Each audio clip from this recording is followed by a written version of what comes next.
چنانچہ ایک آخری بات کر کے بات کو مکمل کرتا ہوں. آپ حضرات بھی کہیں گے کہ قابو آ گئے، اب چھوڑنے کا نام نہیں لیتے. لذیذ بود حکایت دراز تر گفتم، اپنی باتیں ہیں نا، غیر کی تو ہے نہیں، اپنی باتیں بندہ لمبی کر لیتا ہے. امید ہے کہ آپ معاف فرما دیں گے. ایک واقعہ، بنو قریظہ کا ایک یہودی تاجر ہے، نام ہے سلام بن جبیر. یہ شام آیا اور شام سے اس نے مال تجارت خریدا. ایک غلام بھی بک رہا تھا، نہ شکل اچھی تھی، نہ کوئی اور ایسا اس میں ہنر نظر آتا تھا، اور بیچنے والا بھی جان چھڑا رہا تھا، گلو خلاصی کر رہا تھا، تو سستا بہت بک رہا تھا. تو وہ کہتے ہیں کہ سستا ہونے کی وجہ سے میں نے کہا چلو یہ بھی خرید لیتے ہیں، کوئی تو لے لے گا، کسی کو غلام کی نوکر کی گھر میں ضرورت ہوگی. اس کا نام تھا سالم، لڑکے کا نام تھا سالم، اور خریدنے والا سلام بن جبیر قریظوی، بنو قریظہ کا بندہ تھا، یہودی تھا. اب وہ لے کے مدینے آیا، اس کا مال تجارت تو ہاتھوں ہاتھ بک گیا. اب وہ چاہتا ہے کہ میں کام سمیٹوں، قبیلے میں جاؤں، لیکن غلام کوئی نہیں خریدتا. جو آتا ہے دیکھتا ہے، کہتا ہے نہ عقل نظر آتی ہے نہ شکل نظر آتی ہے، کیوں خریدیں؟ وہ اس کے لیے گلے کا کانٹا بن گیا. ایک ہفتہ 10 دن وہ روز مارکیٹ جاتا اور غلام کو کوئی نہ خریدتا. بڑا پریشان، حتیٰ کہ اس نے یہ فیصلہ کر لیا کہ جب یہ اتنا ہی نکما ہے تو میں اس کو اونی پونی قیمت پہ بیچ دیتا. جس دن اس نے یہ ارادہ کیا نا، تو مدینہ کی ایک جوان العمر لڑکی تھی، کنواری تھی، سبیتا اس کا نام تھا. سبیتا کہتے ہیں باوقار.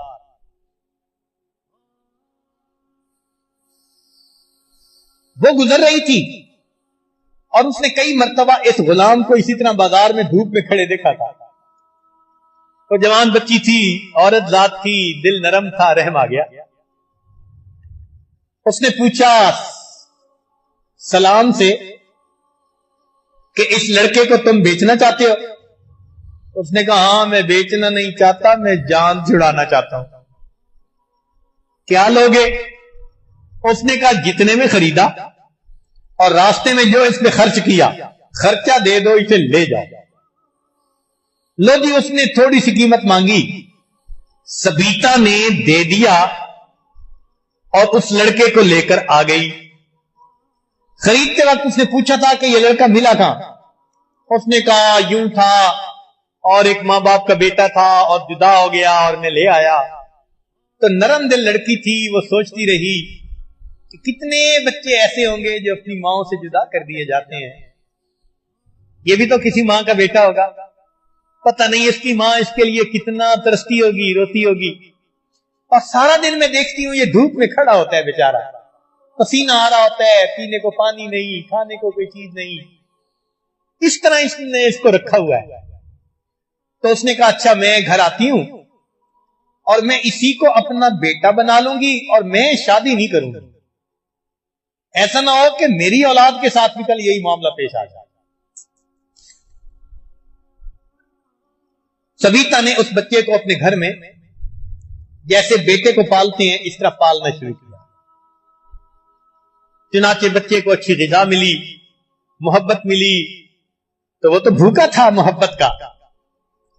اب اس کے اندر کانفیڈنس آتا گیا، اس کی گروتھ ہونی شروع ہو گئی، باڈی بھی اچھی ہوتی گئی، اس کی صلاحیتیں بھی کھلتی گئی. وہ ڈپریشن میں سے نکل آیا، تر و تازہ چہرہ ہو گیا.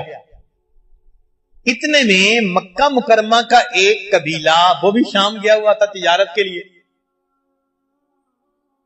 اس میں ابو حذیفہ ایک صاحب تھے جو تاجر تھے مکہ کے، وہ بھی گئے ہوئے تھے. انہوں نے راستے میں مدینے میں پڑاؤ ڈالا. اللہ کی شان کہ ان کے سامنے سبیتا کا یہ واقعہ کسی نے بیان کیا تو ان کو سبیتا کی طبیعت اچھی لگی کہ رحم دل لڑکی ہے اور اس نے احساس کیا انسانیت کی ہمدردی ہے. تو ایسے اخلاق والی کہاں ہوتی ہے کوئی لڑکی؟ تو اس نے بن دیکھے سبیتا کے والدین کو نکاح کا پیغام دے دیا. سبیتا کے والدین نے سوچا لو قریش میں سے تاجر ہے آ کے پیغام دے رہا ہے. انہوں نے اس پیغام کو قبول کر لیا. اب سبیتا کا نکاح ہو گیا.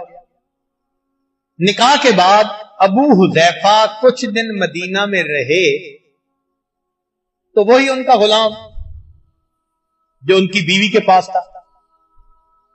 پھر ابو حذیفہ مکہ مکرمہ چلے گئے تو سبیتا بھی مکہ مکرمہ چلی اور یہ غلام بھی جہیز میں ان کے ساتھ آگے گیا. مکہ مکرمہ جا کر جب انہوں نے اپنا سامان بیچ لیا تو وہ دوست تھے حضرت عثمان غنی رضی اللہ عنہ. وہ بھی تاجر تھے وہ بھی تاجر تھے بزنس مین ایک دوسرے کے دوست تھے. انہوں نے یہ محسوس کیا کہ میرے یہ جو تاجر دوست ہیں نا یہ مجھ سے ملتے نہیں کنی کترا جاتا. دوستی کا ایک تعلق ہوتا ہے. ابو حذیفہ نے سوچ لیا کہ عثمان اگر مجھے نہیں ملے گا تو میں اس کے گھر اس کو جا کے مناؤں گا پوچھوں گا ناراض کیوں. لو جی وہ عثمان غنی لانو کے گھر آ گیا. عثمان غنی لانو سے انہوں نے کہا کہ میں آپ میں کچھ ناراضگی کے اظہار دیکھ رہا ہوں بدلے بدلے میرے سرکار نظر آتے ہیں. ان کا بھائی ہاں اس لیے کہ میرا اور تیرا راستہ مختلف ہے میں کیا دوستی بڑھاؤں تیرے ساتھ. اس نے کہا کیا مطلب؟ انہوں نے کہا دیکھ تو لات اور منات کی پوجا کرنے والا میں ایک خدا کی پوجا کرنے والا. یہ سن کے تو ابو حذیفہ کانپ گیا. ہیں بتوں کے خلاف بات کر رہے ہو؟ اس نے کہا ہاں نبی صلی اللہ علیہ وسلم مبعوث ہوئے ہیں اور میں نے اپنے اس آقا کے پیغام پر لبیک کہی ہے اور میں اب مسلمان ہو چکا ہوں لہذا میرا اور تیرا گزارا نہیں ہو. اب حذیفہ کو محسوس ہوا کہ میرا جگری یار مجھ سے جدا ہو گیا. تو انہوں نے یہ الفاظ کہہ دیے اچھا یار اگر وہ ایسے ہیں کہ انہوں نے تیری زندگی کو بدل دیا تو مجھے بھی ملا. عثمان غنی لانو نے کہا بہت اچھا. چنانچہ عثمان غنی لانو کی دعوت پر سالم بن جبیر ابو حذیفہ نبی علیہ الصلوۃ والسلام کی خدمت میں آئے. نبی علیہ السلام نے اللہ کا قرآن پڑھا اور قرآن نے دل کی دنیا کو بدل کے رکھے. ابو حذیفہ مسلمان ہو گئے. گھر گئے. سبیتا نے دیکھ کر کہا کہ میں جو سکون آج آپ کے چہرے پہ دیکھ رہی ہوں یہ پہلے کبھی نہیں دیکھا.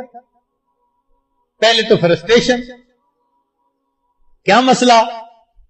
کہنے لگے کہ میں مسلمان ہو گیا ہوں. وہ نیک دل بچی تھی اس نے کہا اچھا پھر میں بھی مسلمان ہوں. سبیتا نے بھی اسلام قبول کر لیا. اللہ کی شان دیکھیں کہ اسلام قبول کرنے کے بعد اس نے نبی علیہ الصلوۃ والسلام کی باتیں تعلیمات سننی شروع کی. ایک مرتبہ نبی علیہ السلام نے فرمایا کہ جو غلام آزاد کرے گا اس کو یہ ثواب ملے گا. لو سبیتا گھر آئی اور اس نے کہا اس بچے کو سالم کو کہ بھائی اللہ کے نبی صلی اللہ علیہ وسلم نے غلام کو آزاد کرنے کی فضیلت بتائی ہے میں تجھے اللہ کے راستے میں آزاد کرتی ہوں جہاں جانا ہے چلا جا. اب وہ بچہ پریشان کہ میں کہاں جاؤں میرا تو کوئی ہے نہیں. تو خامند کے دل میں بات آئی پہلے بیوی نے رحم کیا تھا اور اس کو خرید لیا تھا اب اس نے آزاد کیا ہے تو میں اس کو کیوں دور جانے دوں. ابو حذیفہ کہنے لگے کہ چلو میں آج سے آپ کو اپنا منہ بولا بیٹا بنا دوں. لو جی اب ان کا نام سالم ابن حذیفہ پڑ گیا. سالم ابن حذیفہ پڑ گیا. اس نے بھی کلمہ پڑھ لیا کیونکہ نوجوان بچہ تھا ابتدائی عمر تھی جوانی کی وقت تھا. یہ نبی علیہ السلام کی خدمت میں رہتا وہاں رہتے ہوئے اس نے قرآن سیکھنا شروع کیا، علم سیکھنا شروع کیا۔ علم اس نے اتنا سیکھا کہ جب مہاجرین نے مدینہ طیبہ ہجرت کی تو مدینہ کے لوگوں کو امامت کے لیے اپنے سے بہتر قرآن کرنے والا اس سالم بن حذیفہ سے کوئی نظر نہیں آتا تھا۔ عمر رضی اللہ عنہ موجود ہیں، کتابوں میں لکھا ہے عمر بن الخطاب کی موجودگی میں ان کو مصلی کے اوپر امامت کے لیے کھڑا کیا جاتا۔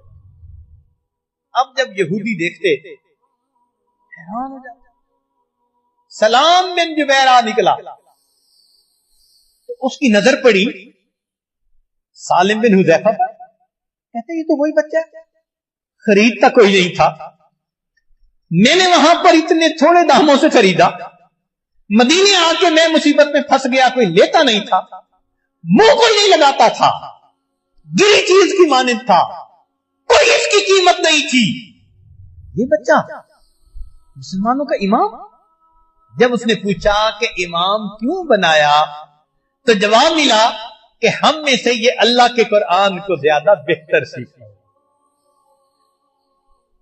علم انسان کو غلامی کی گڑھے سے نکال کر بالآخر امامت کے مصلی پہ کھڑا کر دیا۔ ہم اگر آج زندگی کے اندر پریشان آ لیں، پریشانیوں کے گڑھے میں دھسے ہوئے ہیں، دلدل میں دھسے ہوئے ہیں، عبادت کے راستے سے علم حاصل کریں، پھر دیکھیں اللہ رب العزت ہمیں کیسے عزتوں کے تاج پہناتے ہیں۔ اللہ تعالی ہمیں علم نافع عطا فرما دے، ہمارے پچھلے گناہوں کو اللہ معاف فرما کر پوری زندگی اس علم پر عمل کرنے کی اور اسی کو پورے عالم میں پھیلانے کی توفیق عطا فرمائے۔ وآخر دعوانا ان الحمد للہ رب العالمین۔ تھوڑی دیر کے لیے مراقبہ کر لیجئے، آنکھوں کو بند کر لیجئے، سر کو جھکا لیجئے۔ دنیا اور جو کچھ دنیا میں ہے اس سے ہٹ کٹ کے اللہ رب العزت کی یاد میں ڈوب جائے۔ لا الہ الا اللہ محمد رسول اللہ سبحان ربی العلی الوہاب اللہم صلی علی سیدنا محمد وعلی آل سیدنا محمد وبارک وسلم۔ اے مالک، ہم آپ کے عاجز مسکین بندے ہیں، ہمارے گناہوں کو معاف فرما، خطاؤں سے درگزر فرما، عیبوں کی پردہ پوشی فرما۔ اللہ ہماری نگاہوں کو پاک فرما، دلوں کو صاف فرما، سینوں کو اپنی محبت سے لبریز فرما، اپنے عشق کی آتش ہمارے سینوں میں پیدا فرما، ہمارے انگ انگ سے اپنے ذکر کو جاری فرما، روئے روئے سے اپنے ذکر کو جاری فرما، ہڈی ہڈی بوٹی بوٹی میں اپنی محبت پیدا فرما۔ اے میرے مولا، ہم نے جو گناہ کیے ارادے سے وہ سب معاف فرما، جو بنا ارادے کے ہوئے وہ معاف فرما، جو محفل میں ہوئے معاف فرما، جو تنہائیوں میں ہوئے معاف فرما، جو دن میں ہوئے معاف فرما، جو راتوں میں ہوئے معاف فرما، جو یاد ہیں وہ بھی معاف فرما، جو گناہ کر کے بھول گئے وہ گناہ بھی معاف فرما۔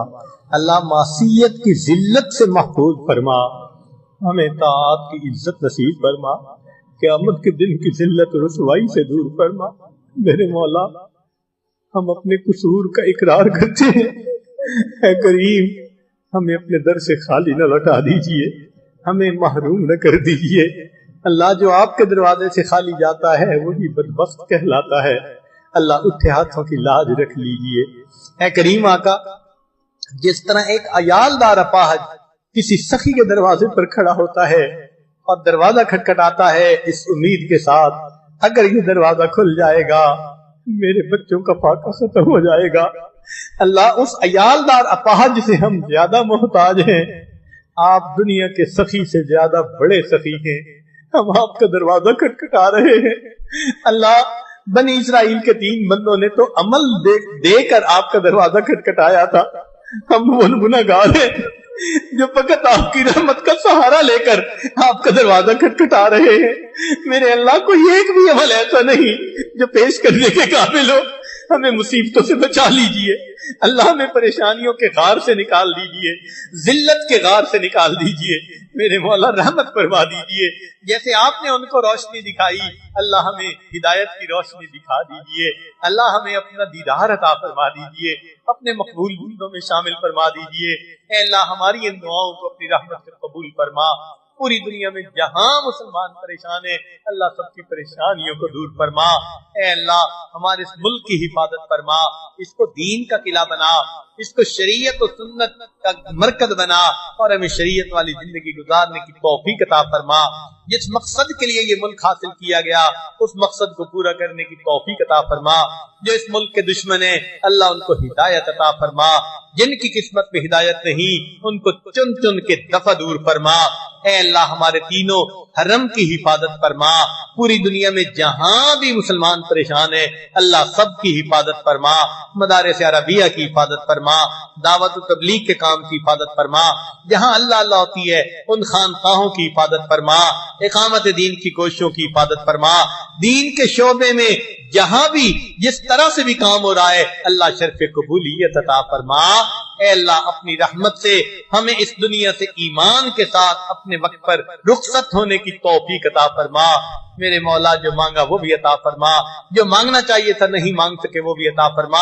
اے اللہ اس مجمع میں دور قریب سے علماء، طلباء، صلحاء تشریف لائے ہیں، ان حضرات کا چل کے آنا قبول فرما۔